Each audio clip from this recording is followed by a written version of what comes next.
আব্দুল ইসলাম, পড়াশোনা করছি সংস্কৃত ভাষা ও সাহিত্য বিভাগ 2020-21 শিক্ষাবর্ষ। আজকে আমি কাফনের কাপড় নিয়ে অনশন ধর্মঘট চালিয়ে যাচ্ছি, কারণ যেই কোটার বিরুদ্ধে আন্দোলন করতে গিয়ে এত রক্ত এত পঙ্গুত্ব বরণ হইল বাংলাদেশে, সেই কোটা ইস্যু কেন আমাদের রাজশাহী বিশ্ববিদ্যালয়ে আবার পুনর্জাগৃত হবে। আমরা এটার একটা সুষ্ঠু সমাধান চাই। যতক্ষণ না পর্যন্ত এটা সমাধান হবে ততক্ষণ পর্যন্ত আমি আমরণ অনশন চালিয়ে যাব। আমি আপনাদের কাছে বিনীতভাবে অনুরোধ করব, আপনারা যারা রাজশাহী বিশ্ববিদ্যালয়ের সাধারণ শিক্ষার্থী রয়েছেন, আপনারা আমার সাথে একাত্মতা ঘোষণা করে এই আমরণ অনশনে বসে যান। আমরা শিক্ষার্থীরা দেখিয়ে দিতে চাই আমাদের প্রশাসন কোন দিকে যায় আর আমরা শিক্ষার্থীরা কোন দিকে যায়। 17 বছরের স্বৈর শাসন যদি আমরা শিক্ষার্থীরা দূর করতে পারি, আমাদের রাজশাহী বিশ্ববিদ্যালয়ের প্রশাসনের এই যে সিন্ডিকেট, এটাও আমরা ভাঙতে পারবো। এটা হলো আমার প্রত্যাশা। আমি সকলের প্রতি বিনীতভাবে অনুরোধ করছি, আমার সাথে একাত্মতা ঘোষণা করে আমাদের এই এক সারিতে এসে অনশন ধর্মঘটে বসে যান।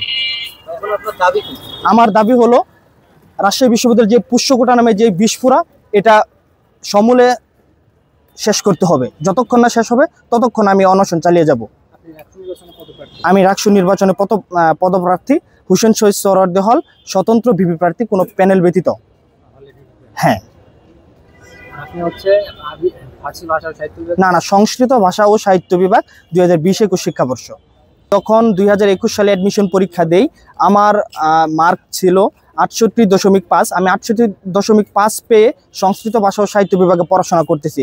কিন্তু ওই একই বছর পুষ্যকোটা নিয়ে শিক্ষার্থীরা, আমরা দেখছি বিশ্ববিদ্যালয়ের প্রশাসনিক যারা টিচার রয়েছেন, যারা বিশ্ববিদ্যালয়ের কর্মকর্তা রয়েছেন, তাদের সন্তানাদিরা 40 মার্ক পেয়ে ল ডিপার্টমেন্ট, ইংরেজি ডিপার্টমেন্ট, পাবলিক অ্যাডমিনিস্ট্রেশনের মতো বড় বড় ডিপার্টমেন্টে পড়াশোনা করতেছে 40 মার্ক পেয়ে। সেই ক্ষেত্রে আমরা গ্রাম থেকে উঠে আসা শিক্ষার্থীরা, আমরা 70-60-এর উপর মার্ক পেয়েও আমরা ভালো ভালো ডিপার্টমেন্টে পড়াশোনা করতে পারছি না।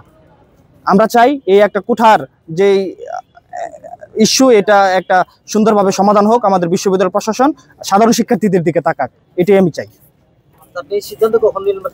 আমি এই সিদ্ধান্ত নিয়েছি জুমার নামাজের আগে এবং জুমার নামাজের পরে আমি ব্যানার করে নিয়ে এসে যখন 5টা 20 মিনিট বাজে তখন আমি এখানে বসছি।